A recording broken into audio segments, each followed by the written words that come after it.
அகிலா, உதவி பேராசிரியர், தமிழ்துறை, சீதாலட்சுமி ராமசாமி கல்லூரி, திருச்சி. நாம இன்னைக்கு பார்க்க போற தலைப்பு வினைச்சொல். வினைச்சொல்லானது சொல் இலக்கணத்தில் ஒரு பிரிவு.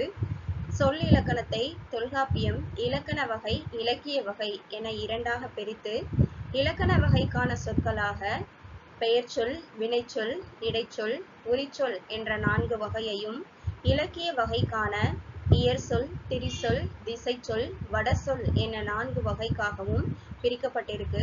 இந்த இலக்கண வகைக்கான முதல் பிரிவு பார்த்தீங்க அப்படின்னா பெயர்ச்சொல். அந்த பெயர்ச்சொல்லானது பொருட்பெயர், இடப்பெயர், காலப்பெயர், பண்பு பெயர், சினைப்பெயர், தொழில் பெயர் என்ற 6 வகையில அமைஞ்சிருக்கு. இந்த 6 வகையில இருக்கக்கூடிய தொழில் பெயர் அப்படின்றதுல மட்டும் விகுதி பெற்ற தொழில் பெயர், முதல்நிலை தொழில் பெயர், முதல்நிலை திரிந்த தொழில் பெயர் அப்படின்னு சொல்லி 3ஆ பிரிச்சிருக்காங்க. அடுத்து இரண்டாவதா இருக்கக்கூடியது பார்த்தீங்க அப்படின்னா வினைச்சொல்.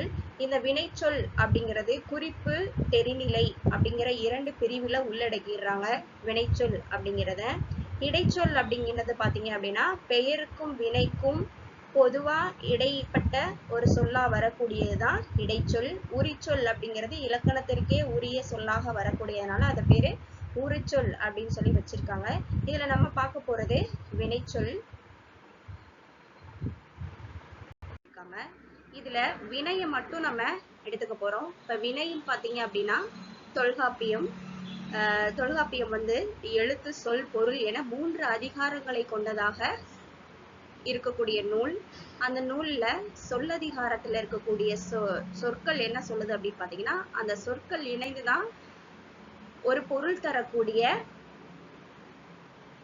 நிலையை உணர்த்துகிறது. இந்த உணர்த்தக்கூடிய பொருளை தான் நம்ம வாக்கியம் அப்படின்னு சொல்லி வழங்கிக்கிட்டு வரோம். இப்போ வினை அப்படின்னு சொல்ல போனீங்க அப்படின்னா, வினையை வந்து தொல்காப்பியர் வந்து என்னென்ன சொற்கள்ல குறிப்பிடுறாரு அப்படின்னா, வினைச்சொல், வினைச்சொற்கிளவி, தொழில், தொழிற்சொல், காலக்கிளவி என இந்த மாதிரி பல சொற்களால குறியீடு செய்கிறாரு. இதனை வந்து தொல்காப்பியம் வந்து எழுத்ததிகாரத்திலும் சொல்லதிகாரத்திலும் இதனை பத்தி நூற்பாக்கள் அமைந்திருக்கிறதா குறிப்பிட்டிருக்காரு. அடுத்து வினை எனப்படுவதுன்னு சொன்ன இலக்கணம் பார்த்தீங்க அப்படின்னா, வேற்றுமை கொள்ளாது காலமோடு தோன்றும் என்னும் அடிப்படையில் தான் வினையுடைய இலக்கணத்தை தொல்காப்பியம் வந்து சொல்லுது. இதுல வினைச்சொல்லுக்கான இலக்கணத்தை வந்து 2 நூல்கள், தொல்காப்பியம் நன்னூலை மட்டும் நான் சொல்லியிருக்கேன். ஏன் தொல்காப்பியம் நன்னூலை மட்டும் சொல்லியிருக்கேன் அப்படின்னா, இது 2 மட்டும்தான் தொல்காப்பியத்தை வழிநூலாக கொண்டது நன்னூல். இந்த 2 நூலையும் தழுவிதான் பிற இலக்கண நூல்கள் அமைவதனால நான் வந்து இந்த 2 நூலை மட்டும் சொல்றேன். அப்ப தொல்காப்பியம் வந்து என்ன சொல்லுது அப்படின்னா, வினை எனப்படுவது வேற்றுமை கொள்ளாது நினையும் காலை காலமோடு தோன்றும் அப்படின்னு சொல்லி தொல்காப்பியம் சொல்லுது. நன்னூல் என்ன சொல்லுது அப்படின்னா, செய்பவன், கருவி, நிலம், செயல், காலம், செய்பொருள் 6ம் தருவது வினையே அப்படின்னு சொல்லுது. இது அடுத்ததாக தொல்காப்பியம் சொல்லக்கூடிய காலநிலையை பத்தி பார்க்க போறோம்.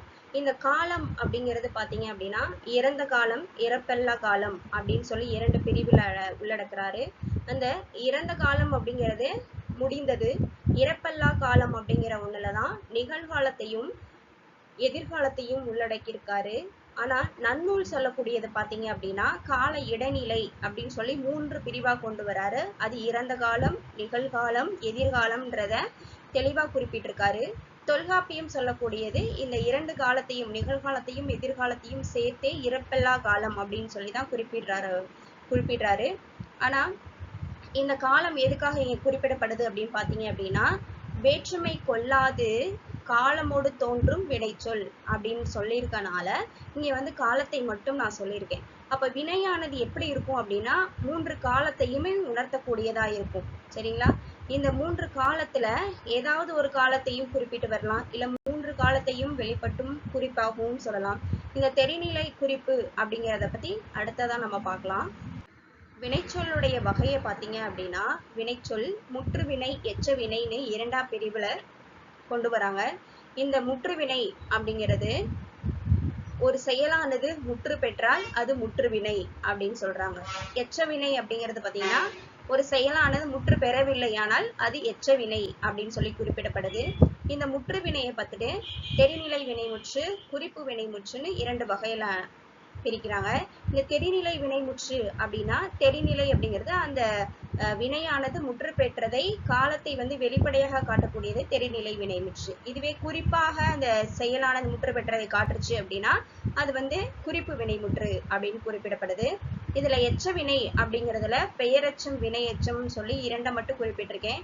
ஏன்னா இந்த பெயரெச்சம் வினையெச்சத்தை தொடர்ந்துதான் அடுத்தடுத்த வினையெச்சங்கள் வகைப்படுத்தப்படுறாங்க எச்ச வகைகள்ல.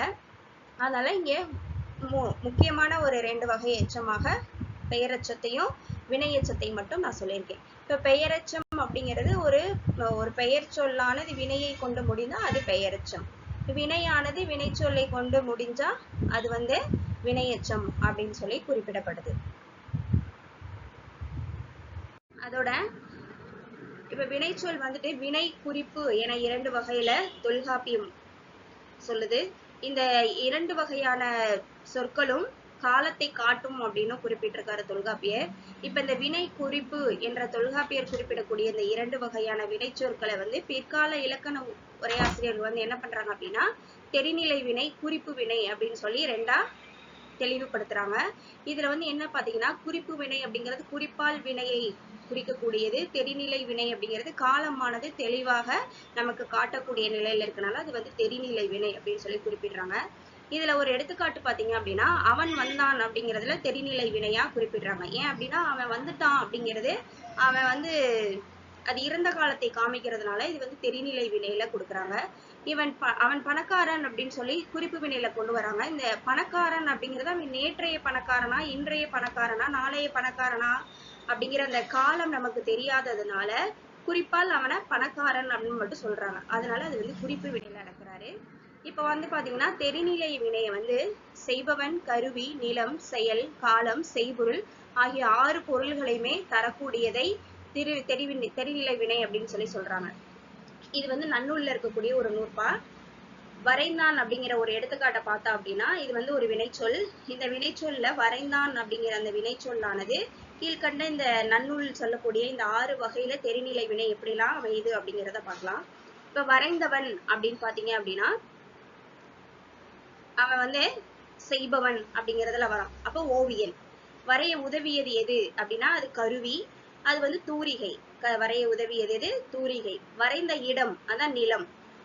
ஓவிய கூடத்துல அவன் வரைஞ்சிருக்கான். வரைதல் அப்படிங்கிறது அங்க என்ன செயல் நடக்குது அப்படிங்கிறப்போ அது ஓவிய வரைவு அப்படிங்கிறாங்க. அதே போல வரையப்பட்டது எது பாத்தீங்க அப்படின்னா செய்பொருள். என்ன வரையப்பட்டதுன்னா ஓவியம் அப்படிங்கிறது அங்க செய்பொருளா குறிக்கப்படுது. வரைந்த காலம் அப்படின்னு பாத்தீங்கன்னா அது காலம். வரைந்தான் அப்படிங்கிறப்போ அது இறந்த காலமா போயிட்டுறதுனால இது வந்து இறந்த காலம். அடுத்து குறிப்பு வினை. குறிப்பு வினை அப்படின்னு பாத்தீங்க அப்படின்னா ஒரு 6 வகையான வகையில அடிப்படையாக கொண்டு வரக்கூடியது குறிப்பு வினை. அது என்னென்னா பொருள், இடம், காலம், சினை, குணம், தொழில். அதாவது பொருள் அப்படிங்கிறது இந்த 6 வகையான அடிப்படையில வச்சு அவன் வந்து எப்படிலாம் குறிப்பிட்டு அவனை வழங்குறாங்க அப்படிங்கிறதுதான் குறிப்பு வினை. அவனுடைய அந்த செயலை வச்சோ இல்ல அவன் செய்யக்கூடிய அந்த 6 வகையான நிலையை வைத்து அவன் குறிப்பால் எப்படிலாம் உணர்த்தப்படுகிறான் அப்படிங்கிறத சொல்லக்கூடியதான் குறிப்பு வினை. இது வந்துட்டு பாத்தீங்கன்னா பேசுவோருடைய குறிப்பிற்கேற்ப காலத்தை வந்து குறிப்பாக உணர்த்தக்கூடியது அப்படின்னு ஒரு செய்தி இருக்கு. இப்போ எடுத்துக்காட்டு பாத்தீங்க அப்படின்னா அவனை ஒரு பொன்னன் அப்படின்னு சொல்லி சொன்னாங்கன்னா அவன் வந்து ஒரு பொன்னை உடையவனோ இல்ல பொருள் செல்வத்தை உடையவனோ அதன் காரணமாக அவனை குறிப்பாக சொல்லி அவன் பொன்னன் அப்படின்னு சொல்லி அவனை அழைக்கலாம். அடுத்து பாத்தீங்கன்னா அவன் கச்சியான் அப்படிங்கிறது இப்ப ஒரு சிலரை பாத்தீங்க அப்படின்னா ஊர் பேரை வைத்து அழைக்கக்கூடிய பழக்கமும் இருக்கு. அப்ப அந்த ஊர் பேர் இங்க கச்சி அப்படிங்கிறது அவனுடைய இடம் அவன் வந்து எந்த இடத்தை சார்ந்தவன் அப்படின்னா அவனுடைய அந்த கச்சின்ற ஊரை சார்ந்ததுனால அவனை கச்சியான் அப்படின்னு சொல்லி குறிப்பால் அழைக்கப்படுகிறான். அதே போல ஆதிரையான் அப்படின்னு ஒருத்தனை சொல்றாங்க அப்படின்னா அவன் ஆதிரை நட்சத்திரத்துல பிறந்த அவனுடைய அந்த காலத்தை குறிப்பிட்டு வரக்கூடியதுனால இதை குறிப்பால் உணர்த்தக்கூடிய வினை அப்படிங்கிறதுனால இதை அவனை ஆதிரையான் அப்படின்னு சொல்லி அழைக்கிறாங்க. அதே போல ஆறுமுகன் அப்படிங்கிற ஒரு பேரை வைத்து நம்ம வழங்கணும் அப்படின்னா அவன் 6 முகத்தை உடையவன், அதனால அவனை குறிப்பாக ஆறுமுகன் அப்படின்னு சொல்லி அழைக்கிறாங்க. இப்ப இது வந்து சினை அப்படிங்கிறது ஆறுமுகம் அப்படிங்கிறது சினை. அந்த சினை பெயர்னால இது வந்து ஆறுமுகம் சொல்லி அழைக்கப்படுது. அடுத்து போல கரியன் அப்படின்னா அவனுடைய நிறம் குணத்தை வைத்து அவனுடைய அந்த கருமை நிறத்தை வைத்து அவன் கரியன் என்று அழைக்கப்படுவதாக குறிப்பால் உணர்த்தப்படுகிறது. அடுத்து தச்சன் அப்படிங்கிறது அவனுடைய தொழிலை வச்சு அவனை வந்து தச்சன் அப்படின்னு சொல்லி அழைக்கப்படுறாங்க. இதெல்லாம் குறிப்பு வினைக்கான எடுத்துக்காட்டு. இதுவரைக்கும் நம்ம பார்த்தது வினைச்சொற்களுடைய பொதுவான செய்திகளை பார்த்தோம். அடுத்து இன்னொரு வகுப்புல இதனுடைய தொடர்ச்சியை பார்ப்போம். நன்றி.